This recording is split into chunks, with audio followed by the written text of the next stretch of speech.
Welcome back to Making It Awkward. I'm your host, Jessica Wilson. A lot has gone on in the nutrition and health realms in the last month. This week was the end of the Food and Nutrition Conference Expo. Last week, it was announced that a very beloved brand, Siete, was purchased by Pepsico. And last month, the fundraising PAC, Make America Healthy Again, launched in order to support Trump's candidacy. The ideas originated with RFK, who has since dropped out and backed Trump. Each of these has enough to unpack, so I'm going to devote next week's episode and maybe a couple others to Make America Healthy Again. I gotta say, after doing some research, I'm kind of obsessed. And today, I'll focus on small brand acquisition and the food corporation ties to the Academy of Nutrition and Dietetics. I got to ask Sherene Chou back for this episode and ask her about her experiences in the academy, how corporate ties impacted her work there, and her experiences participating in the process for creating the 2020 U.S. dietary guidelines. Okay, to set up today's chat, let's take a shallow dip into something I'll be calling Big Little Food. I've named it as such to clearly distinguish between the biggest of the big foods who support my work and the food conglomerates who own the majority of food brands that sell small or tiny foods like Cheerios and Triscuits. If folks are new here, my sponsorship deal was mentioned a couple episodes back. So speaking of giant foods, it's winter squash season. And Dave and Carol Steltz in West Pennsylvania are growing a pumpkin they think will top 2,000 pounds this year. I can't wait to catch up with this monster after Halloween and hopefully add it to the community of big food that supports my work. When some people bring up food conglomerates, images of chips, soda, and chugging down the highway in Frito-Lay trucks seems to be what people mean. For some of us, it's perhaps the cute delivery driver who refills break room vending machines and drops off beverages to corner stores at 7 a.m. Unsurprisingly, the scale of things is much larger. If building a food empire was the goal, PepsiCo is winning. In 2024, the 5 largest food and beverage companies in the US and Canada are, in order, PepsiCo, Tyson Foods, Nestle, JBS USA, and Kraft Heinz. Pepsi acquired Aquafina Water, Tyson Foods acquired Adale's Chicken Sausage, a staple of Costco's tasting kiosks. Nestle has water brands Perrier and San Pellegrino. JBS USA has Grass Run Farms, which has 100% grass-fed beef. And Kraft Heinz owns Nancy's Probiotic Foods. Outside of these top 5, Tom's of Maine toothpaste, a staple of crunchy granola households, along with Burt's Bees, are products owned by Colgate. Annie's food products have been owned by General Mills for a decade, and the beloved Naked Juice has been owned by Pepsi since 2006. Health-Ade Kombucha was acquired by First Beverage, and then Soy Rizo is now a product of El Burrito Mexican Food Products Corporation. Lastly, Sprite is a product of the Coca-Cola Company, and that company is actually the 4th largest holding of Berkshire Hathaway. So Big Little Food is also a part of big real estate. I'm trying to connect the dots here. The holdings of these companies are much broader than the ultra-processed foods people yell about. And there are many smaller companies and people making a lot of money from expensive ultra-processed food, as we've discussed before. Okay, onward. Siete Foods makes grain-free tortillas, chips, cookies, seasonings, sauces, and beans. Veronica Garza, co-founder and president, says that as a teenager, she was diagnosed with multiple debilitating autoimmune conditions, and she adopted a low-inflammation elimination diet as part of her care. As she did so, she says, quote, "As a Mexican-American family from South Texas, the tacos and fajitas that we used to enjoy on tortillas just didn't taste the same on a lettuce leaf. So I began making grain-free tortillas for my family, and they loved them." She also says that Siete Family Foods is a mission-based company, and we're passionate about making and sharing real food, gathering together in authentic community, and advocating for healthier lifestyles among Latino families, end quote. With such a compelling family story, which I've read and reread on their food product packaging, along with the ingredient label that includes xanthan gum, people had big feelings about their acquisition. Additionally, the foods are Whole30 and paleo approved, which means the passion on social media was louder than it might have been otherwise. Melissa Urban, co-founder and CEO of Whole30, stepped in to help quell people's fears and fury. As you may have heard, Siete, maker of your favorite grain-free tortilla chips and Whole30 approved partner, was recently acquired by Pepsi to the tune of $1.2 billion. What you're also going to hear are a bunch of people saying, this is terrible. Siete sold out. Their quality is going to go down now. I'm here to say, you need to calm down. This is not my first rodeo. I have been tangential to these kinds of acquisitions by Whole30 approved partners and Whole30 adjacent brands for the last 10 years. In 2016, General Mills bought Epic. In 2018, Kellogg bought RX Bar. In 2019, Kraft Heinz bought Primal Kitchen. Hue Chocolate, Yai's Thai, Rayo's, Nut Pods all have been acquired by bigger companies in the last few years. Here's what's happening. These huge CPG companies, they can't innovate. They're not nimble. They're so big. They're like a battleship. They can't pivot. So in order to innovate and stay relevant in categories that they don't already own, they snap up these smaller companies. Smaller companies like Siete, who are innovative, who have created a niche within a market that Pepsi just doesn't have right now. And they're smart enough to leave these smaller brands alone to do what they do best, because their value proposition, their niche in the marketplace, and their consumer base is why they bought them in the first place. And we now have years of demonstrating that, yes, these smaller brands are able to maintain their brand integrity, their mission, their values, their quality, even after acquisition. Take a look at Primal Kitchen, which has been owned by Kraft Heinz for 5 years now. Over the last 5 years, their values haven't changed, their mission hasn't changed, their quality hasn't changed. What has changed is that they now have access to Kraft Heinz resources, their money, their connections, which means that Primal Kitchen is able to innovate faster and more efficiently than ever before, which is why we now have chicken dip and sauce. I love that stuff. TLDR, Pepsi buying Siete is not a scary thing. It can also be good for us, the consumer, if these brands that we know and love are able to innovate faster and expand their brand footprint. So please don't panic. And don't believe the scare tactics. If history has shown us anything, it's that the Whole30 approved brands that we know and love can more than hold their own even after they've been acquired. But 560 comments later on that reel, it hadn't worked. Some people were buying the remaining stock of the Siete products, concerned that Pepsico will be changing their ingredients. About this acquisition, Pepsico says, quote, "It believes in the spirit and authenticity of the Siete brand, and we're excited to carry on the legacy created by the Garza family. And we look forward to expanding our multicultural portfolio with these incredible products and even more consumers discovering and enjoying Siete," end quote. Under a recent post by Siete, somebody left just a gif of a guy in the 90s drinking a Pepsi in the comments, and another said, quote, "Too bad you sold out to PepsiCo. What a disgrace." Many people expressed general dismay that another product was bought out by a big food corporation, consolidating more and more brands within one conglomerate.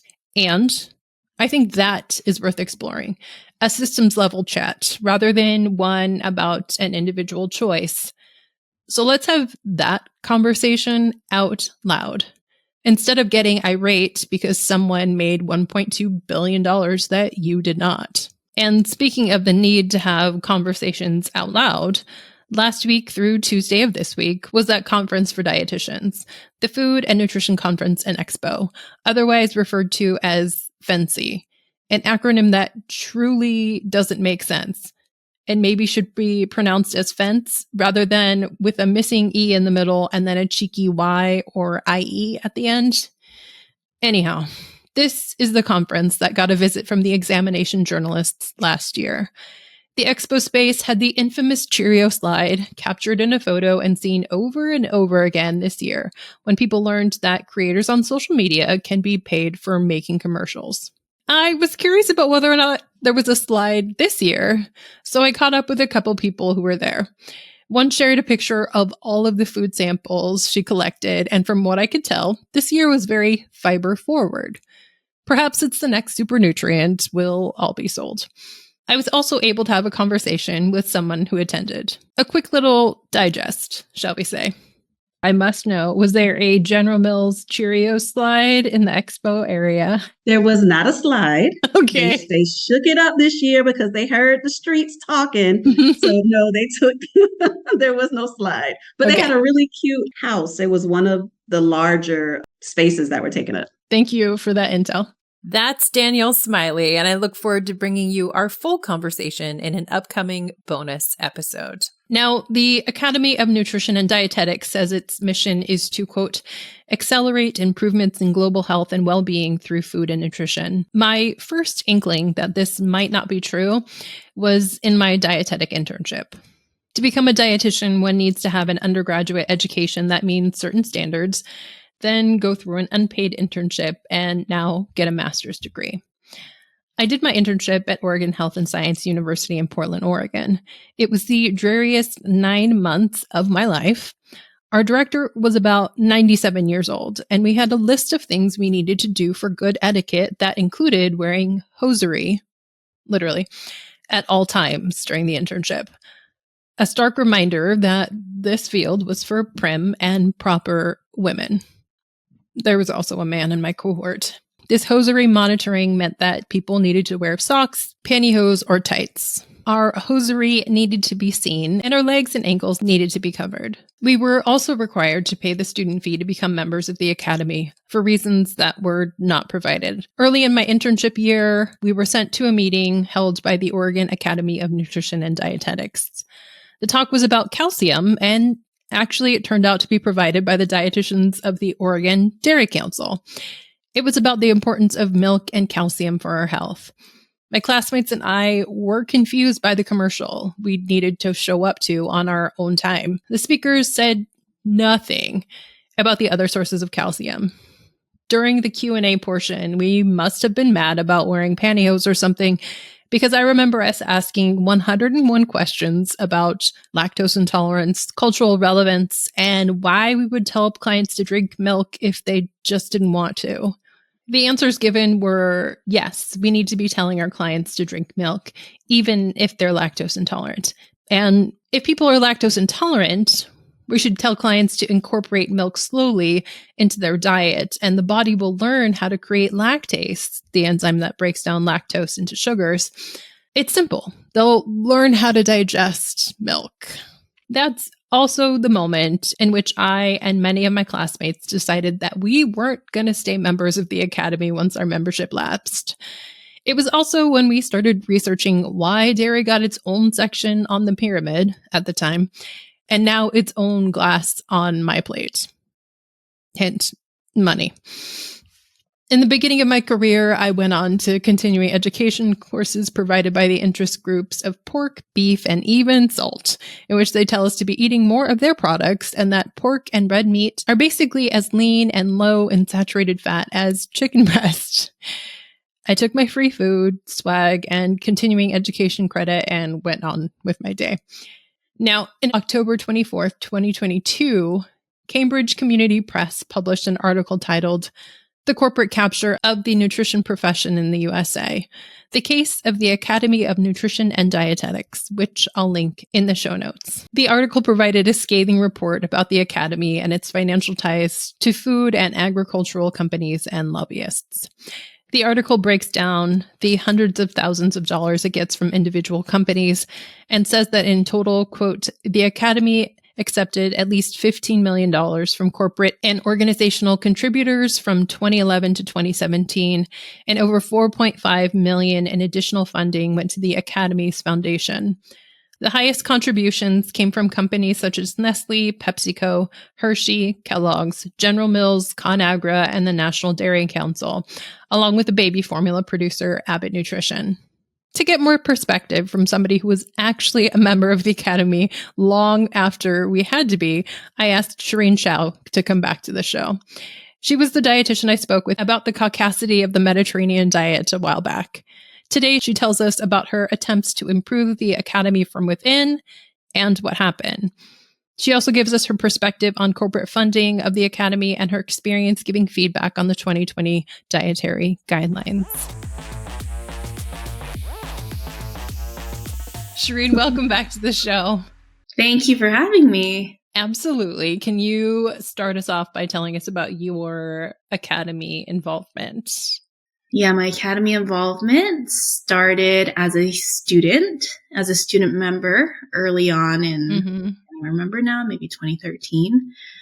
or possibly earlier, because I was encouraged to, and everyone who's in a dietetic program is encouraged to, because that's what you're told to do, to tell your students. And actually some programs you get in trouble for not even being a member. We were required. Some are required to be members. Anyways, so from there, I became a professional member when I could afford it and was no longer a student. And then I gifted myself a fancy trip, which is our annual food and nutrition conference, once I graduated and completed my dietetic internship, my DI program. And that was the first time I went to Fancy. And that was in, I think, 2015. And it was hosted in Nashville. And the first thought I had when I entered the conference floor was, what the hell did I get myself into? Because I did not realize, coming from LA, East LA specifically, in Southern California, where it's really diverse, that our profession was mostly blonde or white women. And that's something that I just was never aware of, and became very aware of it, of how different I was. So that was, anyways, the intro to academy stuff.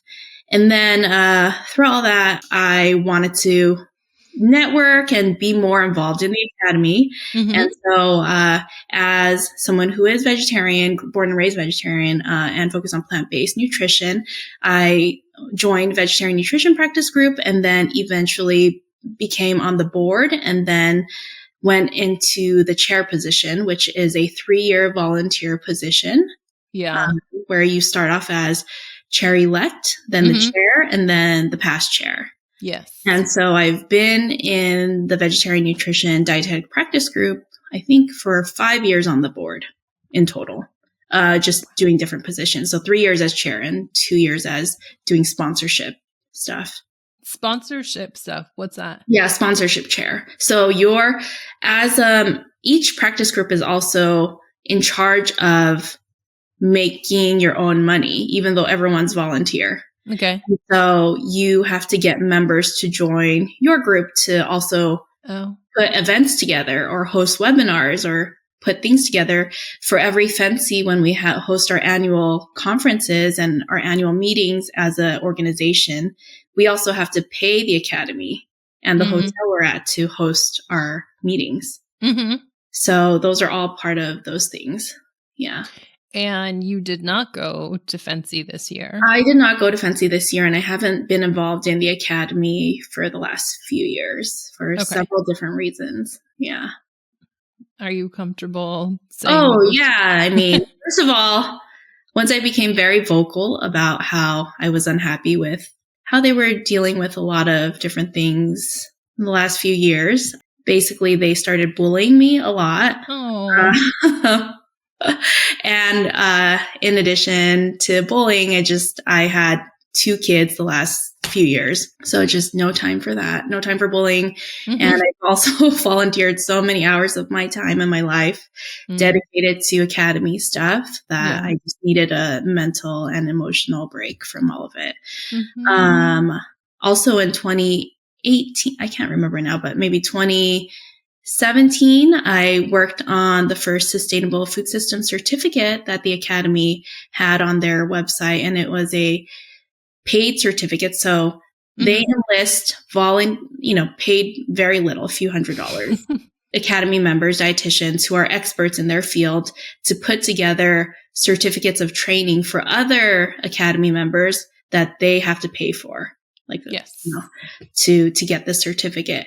And so we started working on the certificate, I would say, in 2016. So we worked on it for 2 years before it was even allowed to be approved. And then at some point in the last few years, it magically got deleted off the website as well, and we weren't notified. Oh. Yeah. And I think one of the things that I think why it first of all took so long to get approved, and then why it possibly got deleted, because some of the things we were talking about maybe conflicted with some of the academy's sponsors. These are just things that I am hypothesizing. I don't know for sure. No one's told me that, but that's what I'm thinking. for the sustainability piece, do you think that would be like? I think talking about just different, maybe farming practices is triggering because of all the different sponsors that are part of the academy. Talking about certain foods and kind of how the sustainability impacts of those foods from a global perspective, global reports perspective. So there's just so many different factors. Yeah. Speaking of global, by chance was quinoa on that list? Just because I want to know. I don't know if quinoa was on the list, but I think even some ways we were talking about possibly like growing practices and pesticide use, organic, non-organic, local, this was not really biased. It was just sharing out the information research that was available, but maybe not all of it aligned with who typically sponsors or funds a lot of things. Yeah. Okay. So that happened. Yeah. And then with that experience and the stuff that you have seen, how do you think the sponsorship impacts the academy overall? I think it definitely has it impacts the academy in several different ways because the academy is split, not just, the Academy of Nutrition and Dietetics, but there's also the Academy Foundation. And so the foundation is where there are a lot of different scholarships. And of course, it's not cheap to be in dietetics. It's not cheap. It's not really affordable to be a dietitian in a lot of, spaces and, obviously going for continuing education and higher ed. Yeah. So those are all really expensive endeavors and, having scholarships are really important for a profession. And a lot of the scholarships, I'm not sure now if it's still the case, but a lot of the scholarships were funded by several different councils, commodity foods, like the Dairy Council had a big scholarship. I know that's the one that comes to mind. Yeah. Yeah. I really wonder how much money dairy has. And I think they've become very threatened by just having alternative things on the menu, me saying that I think people should have soy milk or access to it shouldn't be a threat if it's just an additional option. And I think that as dietitians, we want to support and promote as many options available for people as possible. Yeah. That sounds smart, offering options. This big report came out, over 10 years ago, Michelle Simon's report, basically calling out academy sponsorship. And so there was a lot of, I think, controversy and tension surrounding that. Michelle Simon is a public health lawyer. She's not a dietitian, but she's been very critical of the academy. And so her putting that out, that paper got picked up by so many media outlets, and that put kind of a spotlight on academy sponsorship since then. And I think that was a big controversy of the first time, maybe the first in-depth looking at sponsorship between dietitians. And of course, we've seen how that has unraveled into multiple areas with different people and guests on the pod, and how that can be very threatening in this new age of social media and how that has unfolded in different ways. So that has been looked at a lot based on her findings, and just kind of looking at breaking down in her report, you can see how much money is funded by each commodity group and how much money the academy has taken. Yeah. Sprinkled throughout different conferences, state conferences, fancy, or other conferences in general. There's a lot of money being thrown from different commodity foods and councils that influence, dietitians and what typical talking points people have based on what we're learning. And I think that's one of the reasons, that's actually one of the big reasons why we came together to create Food and Planet, my nonprofit org, because we are not taking any sponsorship. And also we found a gap in our profession where there is no space where there's non-sponsored education on sustainability. And so we wanted to really be a space where there can be nuanced conversation, not just industry talking points, and also not just from one I guess like other level of like higher ed sustainability conversations that are typically talked about from maybe like the Walter Willits type of thing. So like, how do we have a nuanced conversation and space to talk about all these different things, and what is the evidence that we can actually agree on, and then where are points where obviously there are differences. But right now, first of all, there's no sustainability education across our dietetic internships. There isn't unsponsored education. Yeah. Yeah.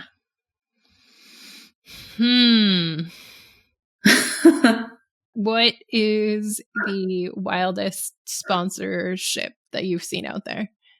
Well, I guess the wildest event that I've seen being sponsored is, there's a big food company that has a lot of brands under it. And in the news, they, on their farms, several farm workers have been killed or died due to really poor farming and labor practices, lack of protection. But on the other hand, they're also sponsoring these big fancy events. And that's one of the pieces where the lack of sustainability education, where we do talk about farm worker protection as one of the pieces that we should be considering and being educated on. Maybe there is a lack of knowledge from a lot of nutrition professionals, dietitians, where they don't know that, the harm that this company is doing in addition to providing quote unquote healthful foods. Yes. I would argue that's not even a sustainability thing. It's like it's a human rights, human rights, like humanity. You should care about how wild and bananas this company is, regardless of how healthy it is. Yeah. But I think you totally named it with the putting on fancy events. Like, it's not a Pepsi or a Coca-Cola company. It's that are really enticing and sexy, because as dietitians, most dietitians who are clinical dietitians don't ever get to attend things like this. And so it looks very attractive, to a lot of people. Is there anything that you would like to leave people, non-dietitian-y people? When I was part of, advocating for the changes in the dietary guidelines, I was part of the 2015, 2020. Was I part of the I was part of the 2020, 2025 round. So the round that we're in, but I was participating in it years before, because they start 3 years before it's actually implemented. And so that whole process is very interesting. So, I've evolved a lot of my thinking since then, like since the statement I gave. But I was working with the Plant-Based Foods Association at that time. So for a lot of plant-based companies, they're all under this food association, as are a lot of other foods and commodities. And so that whole process, when you are, when we hear about the dietary guidelines and how important they are to our country, to our health, to our profession, shockingly, most dietitians aren't involved in the process at all. First of all, how there's a committee that governs, this whole piece, and the committee selection is completely top secret. So then you just find out about it on the website at some point. And then when they're going to have the meetings are top secret until it's revealed on the website. And then to provide public commentary is also top secret how it's selected. And so you just kind of put your name in there that you want to provide commentary, and then 100 people or less are selected, and you provide 3-minute commentary. So you have to have your statement really tight. And it was really interesting, because at the time when I did this, it was in person, not this round, but this round I think is online. But at the time it was in person. So we were all in DC, and it was interesting to see that less than half the people selected were dietitians to even speak on food and nutrition and our dietary guidelines. So that's another reason why I think it's so important for dietitians to be a part of policy and the policy process, because how do we keep complaining about or advocating for, the foods that we are advocating for, or complaining about the guidelines if we're not really part of the process? So, going up, it was like, I was talking more about how we can have more diverse foods, including soy milk, including just more foods that people can have. And then right after that, someone is advocating for the keto diet. And then right after that, waiting for like the vegan diet. And so right after that is like back and forth at the time of hardcore advocating keto diet. Wow. So from anyone from doctors to other health professionals, they're on the mic for their 3 minutes talking about the benefits of keto diet. And then the other half talking about the benefits of plant-based diets. I love this. Yeah. So it's very interesting. It was cool to be a part of the process. And then from the academy side, there's also this public policy advocacy day. So there's a whole weekend on the Hill where you go and advocate, but you're advocating on behalf of the academy for your state. And so the agenda is already set in terms of what things you're advocating for. But there's a lot of other ways that, we can really get involved, I think. And there needs to be more of us involved in this process because, we aren't public health, quote unquote, public health experts as our masters or our undergrad, but we are obviously public health experts in our own right. So we should Or at least we hope we are. Yeah, or we hope we are. You and I hope everyone is. I hope everyone is, from mental health perspective to nutrition to all the other avenues that impact our overall food system. We should be vocal and involved in it. Yeah. Thanks for having me on. I hope you come back for another reason. I will. Whatever the reason is, I'll be back. I'll just call you up. Yes, you and I can talk Make America Healthy again.